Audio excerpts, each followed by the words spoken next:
하나님께서 여러분들의 삶의 왕이 되셔서 날마다 여러분들 통치하시고 여러분들과 동행해 주실 줄 믿습니다.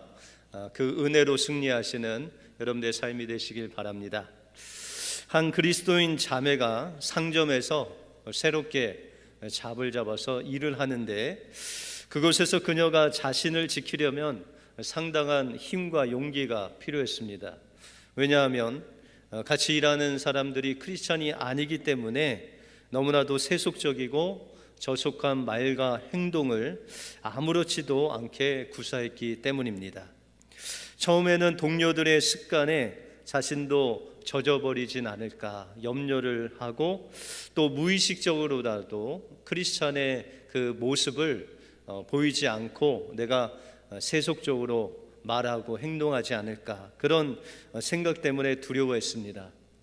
그러나 그런 생각이 들 때마다 이 자매가 하나님을 의지하고 또한 찬양하고 기도 가운데 하나님께 나갔을 때, 하나님께서는 그가 그곳에 일하면서도 날마다 입술로는 찬양하고 마음으로는 간절히 기도하면서 그 세상의 말과 행동에 물들지 아니하고 승리할 수 있도록 하나님께서 그 자매를 인도하여 주셨습니다. 어느 날 그녀는 친한 믿음의 선배와 자신이 겪었던 그 신앙 간증을 이야기하면서 하나님께서 이곳에서 정말 구별된 삶으로 자신을 인도하신 것이 너무 신기하다라는 간증을 나누고 있었습니다. 그때 이야기를 나누는데 믿음의 선배가 이런 말을 했습니다. 아무리 더러운 곳에나 진흙 속에 다녀도 비둘기가 결코 더러워지지 않고 항상 깨끗함을 그대로 유지하는 그런 이유가 있는데, 그것은 비둘기의 날개에서 끊임없이 세척제 역할을 하는 기름이 흘러나오기 때문이다 라는 그런 말을 했습니다. 우리 믿는 사람들이 이 세상에 살면서 더럽고 추악한 것 보고 듣고 또한 그곳에서 살고 있지만, 우리가 주님께서 우리를 정결케 하실 수 있는 능력이 바로 이 자매가 하나님 앞에 기도하고 찬양하고 하나님을 의지할 때 성령께서 우리에게 기름을 부어주시고, 주님께서 그 십자가의 보혈로 우리를 불의에서 깨끗게 하심으로 인해서 우리가 세상에서 구별된 삶을 살 수 있다라는 것입니다. 세계적인 영성학자인 앤드루 머레이 목사님은 이 구별함이란 거룩함이 아니라 거룩함으로 나가는 과정이다라고 그렇게 이야기를 했습니다. 하나님께서는 우리를 거룩하게 하시기 위해서 세상과 구별시키시고, 때로는 하나님 말씀에 순종하게 하시고, 때로는 하나님 말씀에 헌신하게 하심으로 인해서 우리를 깨끗한 그릇으로 구별하셔서 거룩하신 하나님을 담을 수 있는 구별된 깨끗한 그릇으로 우리를 만드신다라고 말씀하고 있습니다. 그러므로 오늘도 우리가 세상에 살지만, 그러나 우리의 마음을 세상에 빼앗기지 아니하고 하나님께서 주신 말씀에 순종하고 또한 헌신된 삶을 살아갈 때 우리가 세상과 구별되어 거룩하신 하나님을 우리 마음의 그릇에 담을 수 있는 축복을 우리에게 허락해 주실 줄 믿습니다. 여러분들의 마음을 세상에 빼앗기지 아니하고 오직 하나님 앞에 구별된 그릇으로 하나님 앞에 드림으로 인해서 하나님과 함께 하시는 여러분들의 삶이 되시길 주님의 이름으로 축원드립니다.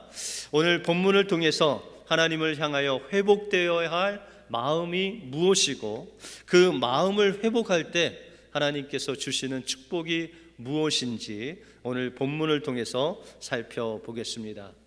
먼저 우리가 하나님 앞에서 회복해야 할 언약은 구별을 통한 주님을 향한 사랑의 마음입니다.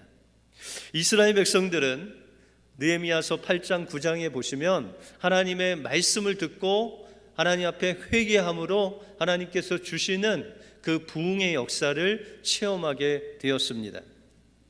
그래서 이제 하나님의 부흥의 그 은혜와 축복을 받아 누린 후에 그들이 삶의 터전으로 돌아가기 전에 느헤미야는 그들에게 하나님의 말씀을 읽어 드리면서 그들이 삶의 결단과 세상과 구별된 삶을 살아야 될 것을 말씀하고 있습니다. 오늘 30절에 보시면 우리 딸은 이 땅 백성에게 주지 아니하고 우리 아들을 위하여 저희 딸을 데려오지 아니하며, 이것이 하나님 앞에서 회복해야 할 결단이라고 말씀하고 있습니다.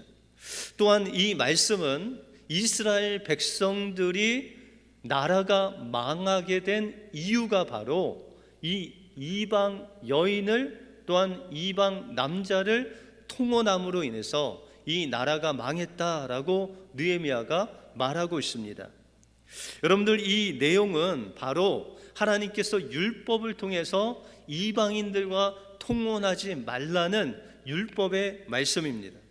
그래서 신명기 7장 3절에 보시면 또 그들과 혼인하지 말지니 내 딸을 그 아들에게 주지 말 것이요 그 딸로 내 며느리를 삼지 말 것은 그가 내 아들을 유혹하여 그로 여호와를 떠나고 다른 신들을 섬기게 함으로 여호와께서 너희에게 진노하사 갑자기 너희를 멸하실 것임이니라 라고 말씀하고 있습니다. 신명기를 통해서 하나님께서 이 출애굽한 그 다음 세대들에게 하나님의 율법을 다시 주시는데 그 율법 안에 이 율법이 그대로 적혀 있었다는 것입니다. 우리의 아들, 딸들을 이방인 아들, 딸들에게 주지 않고 그 통혼을 금지함으로 만약에 통혼을 할 경우는 너희들이 갑자기 망하게 될 것이다 라는 그 율법을 하나님께서 이미 신명기를 통해서 말씀해 주셨다는 것입니다. 그럼 왜 하나님께서 이방인들과 결혼하는 문제로 하나님께서는 이스라엘 나라가 망할 정도로 그게 그렇게 큰 율법을 범한 것인가 라는 의문이 듭니다. 여러분들, 다윗의 아들이 누구죠? 솔로몬이죠. 근데 이 솔로몬이 하나님께 왕이 된 후에 하나님 앞에 기도했습니다.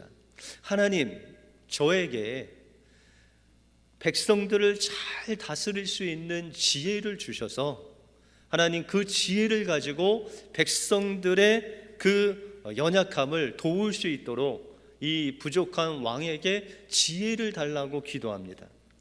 하나님께서 이 솔로몬의 기도를 미쁘게 여기시고 그가 군사의 수나 또한 부유함이나 이런 영광을 구하지 않고 오히려 백성들을 사랑하고 하나님을 경외함으로 백성들을 섬길 수 있도록 지혜를 달라고 그렇게 구함으로 하나님께서 그에게 지혜뿐만 아니라 부와 영광을 주셨다라고 말씀하고 있습니다.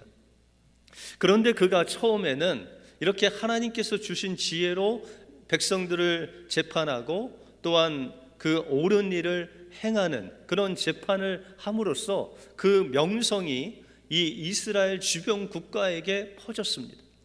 그래서 많은 주변에 있는 국가들, 왕이나 여왕이나 할 것 없이 이 솔로몬의 지혜를 듣기 위해서 많은 재물을 갖고 이 솔로몬 앞에 와서 그 재물을 드리고 그 지혜를 듣는 영광을 누리게 되었습니다.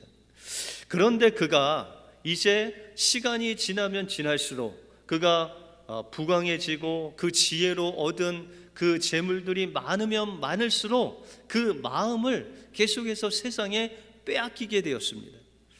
심지어는 그가 이제 하나님을 향한 경외함을 버리고 이방 여인들을 아내로 취하게 되었습니다.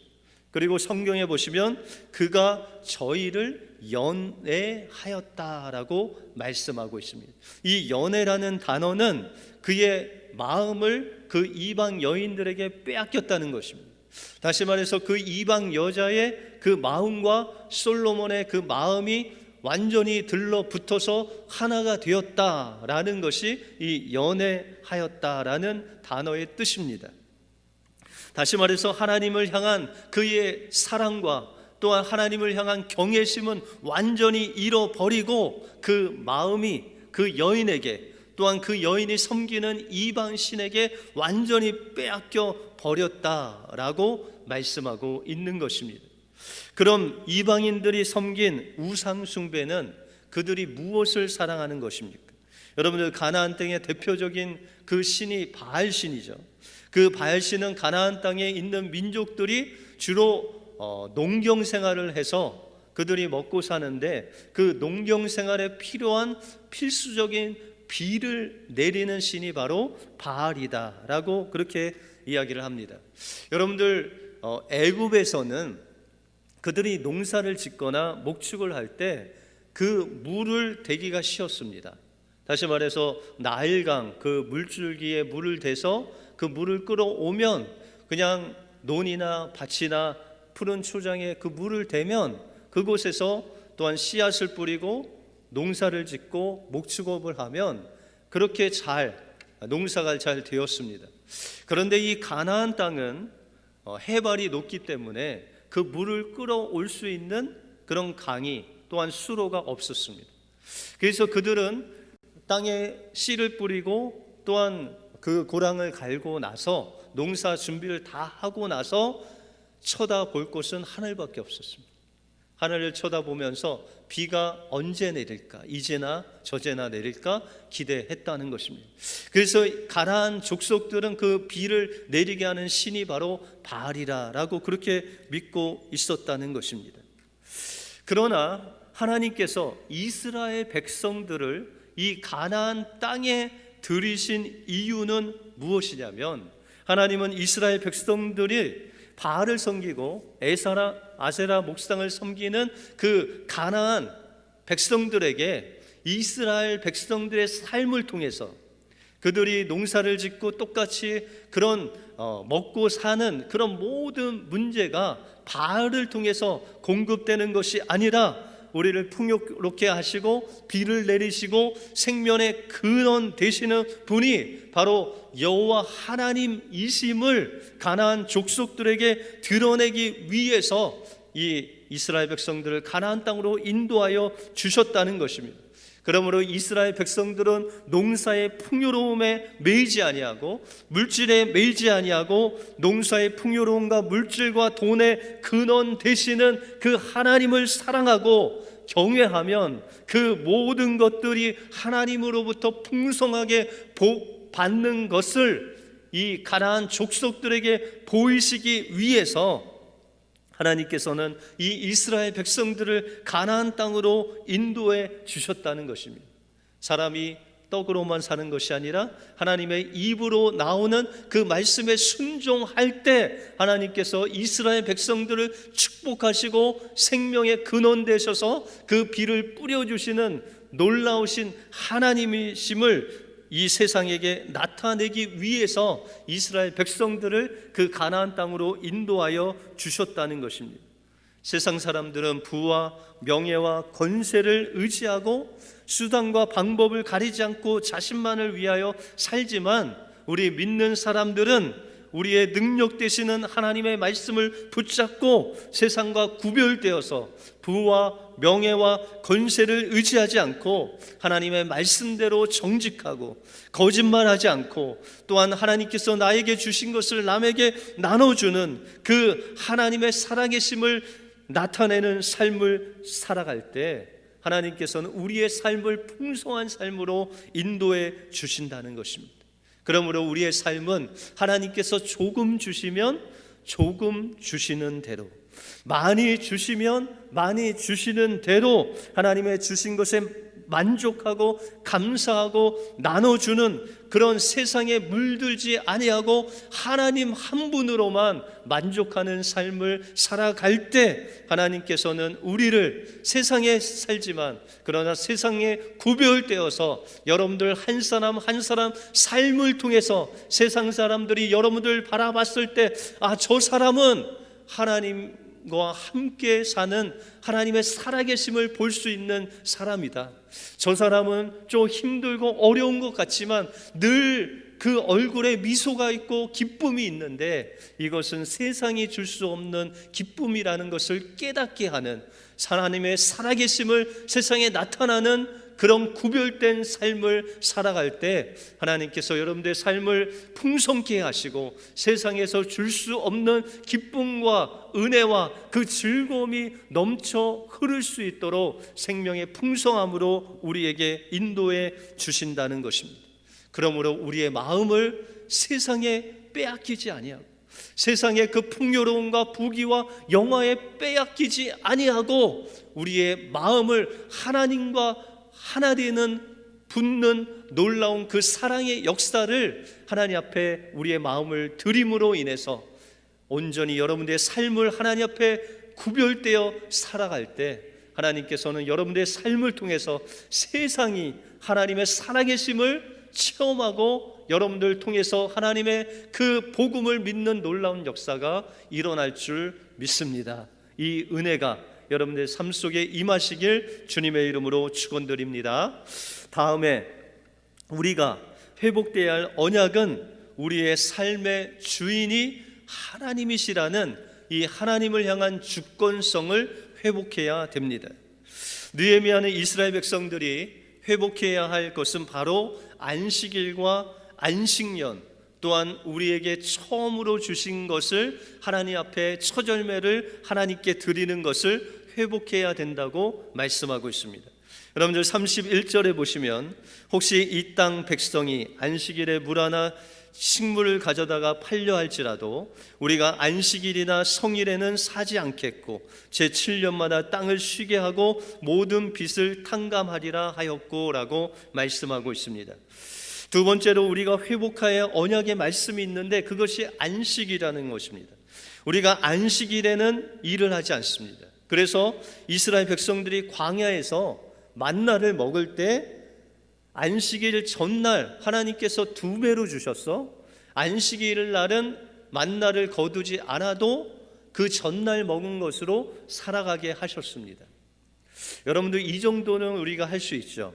하루 정도는 우리가 하나님께서 주신 것으로 이틀을 살아갈 수 있는데 여러분들 느헤미야는 안식일뿐만 아니라 안식년을 지키라라고 했습니다. 여러분들 안식년은 땅을 얼마나 놀리는 거죠? 1년을 쉬게 하는 겁니다.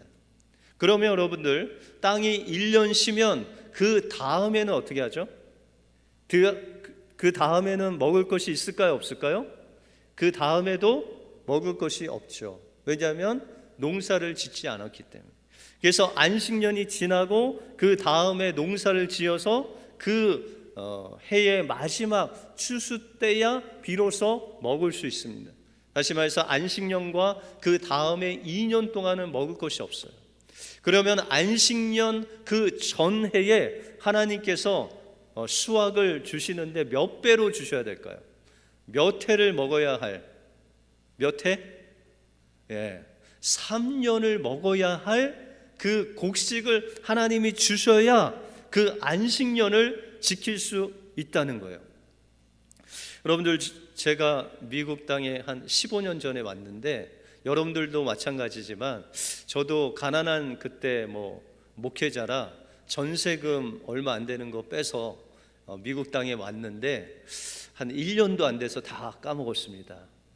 주변 사람들은 그 돈을 다 제 머리에 넣었다고 했는데 제가 공부하느라고 그 돈을 다 이제 썼습니다.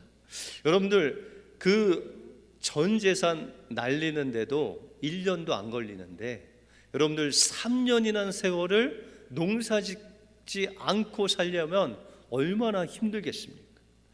다시 말해서 하나님께서 이 안식년을 그들에게 허락하신 것은 바로 우리가 수고하고 우리가 일하면 우리가 먹고 살 수 있다.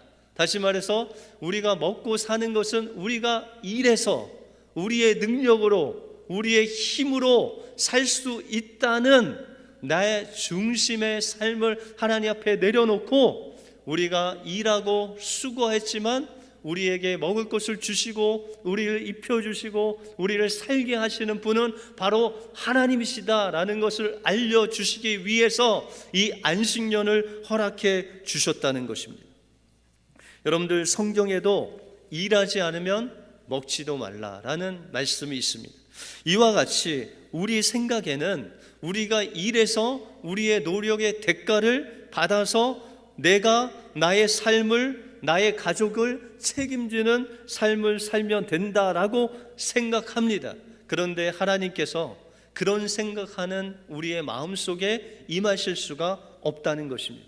여러분들 시편에 보시면, 시편 127편에 보시면 여호와께서 집을 세우지 아니하시면 세우는 자의 수고가 헛되며, 여호와께서 성을 지키지 아니하시면 파수꾼의 경성함이 헛되도다라고 말씀하고 있습니다.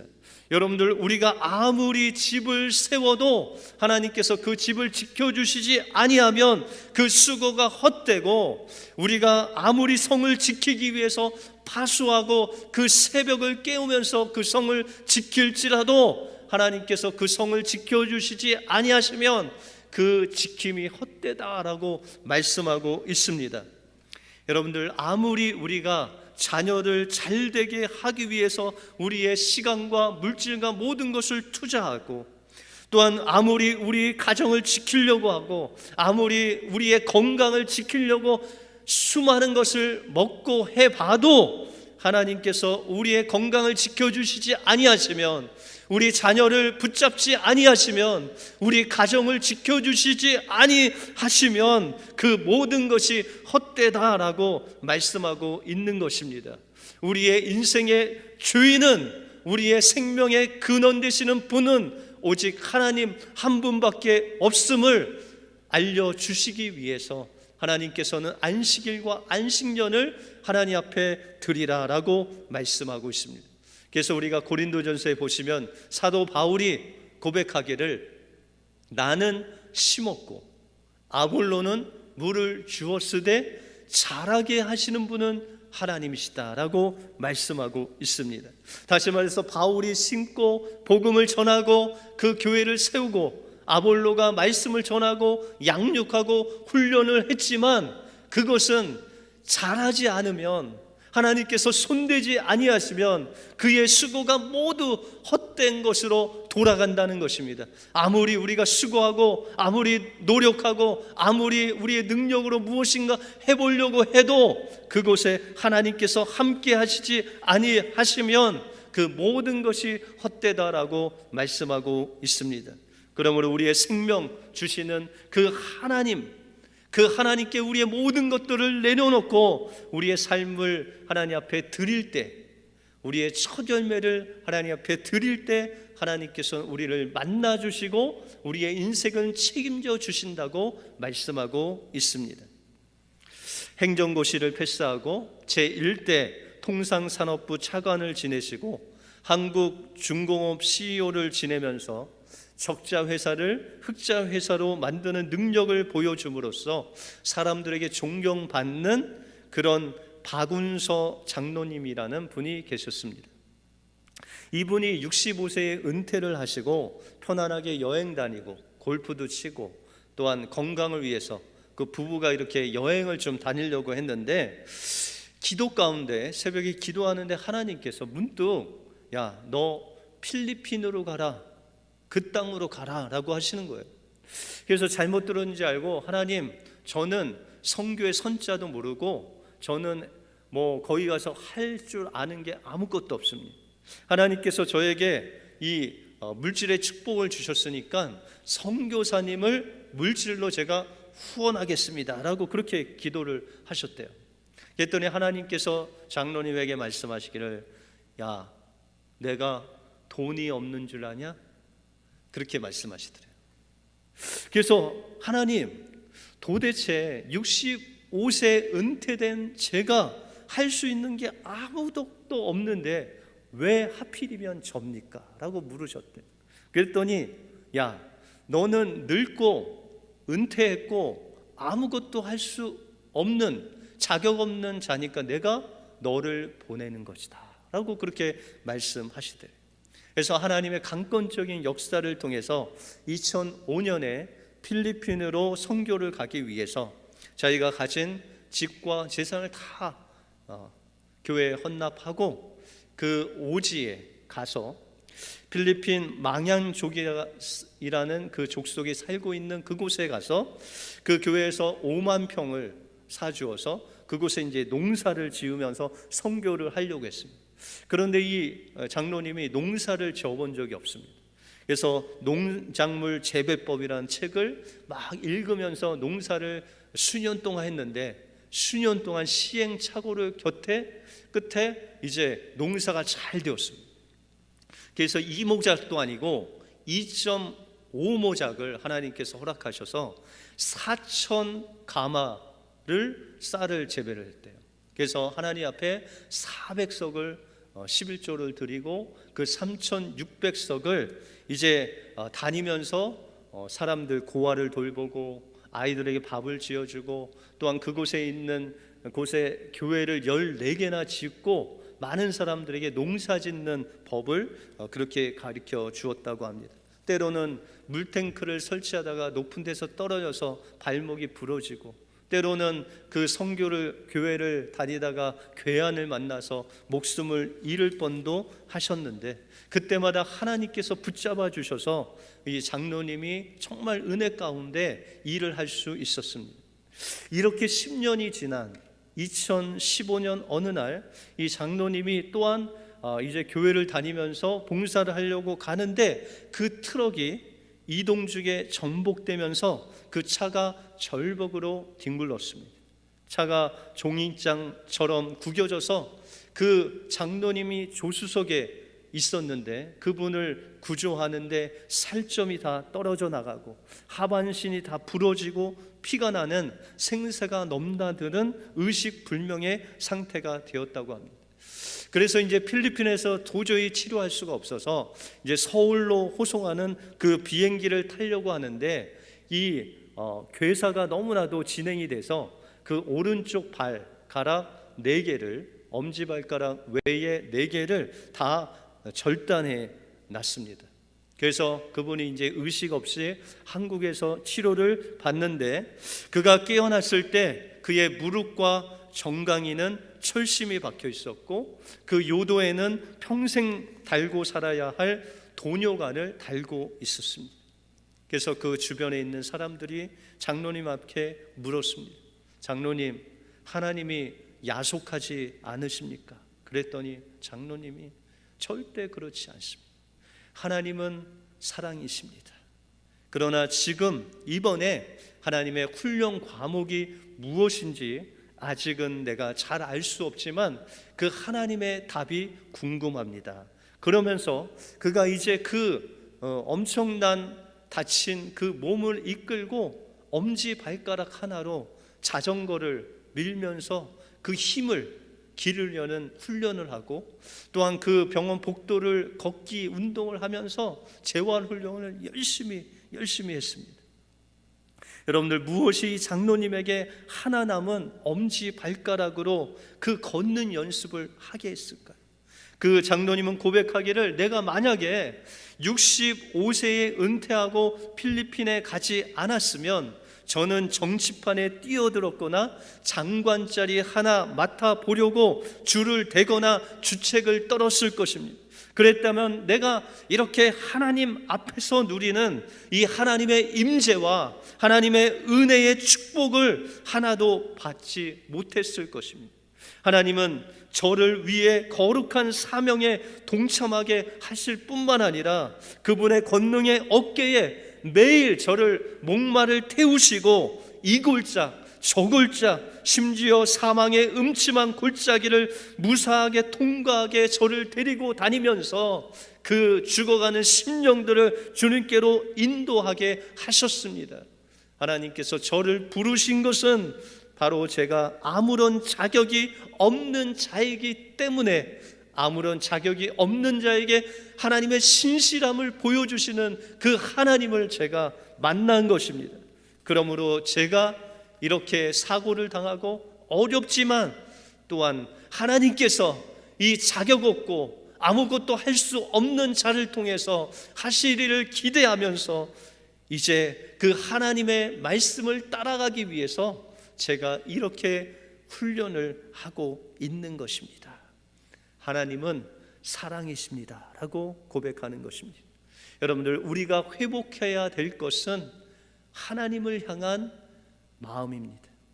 세상과 구별되어서 세상과 우리의 마음이 하나 되는 것이 아니라 오직 하나님과 우리의 마음이 하나 되어서 온전히 그 부족하고 자격 없는 우리를 쓰시는 그 하나님 앞에 우리의 마음을 드리는 그 마음을 회복해야 된다는 것입니다.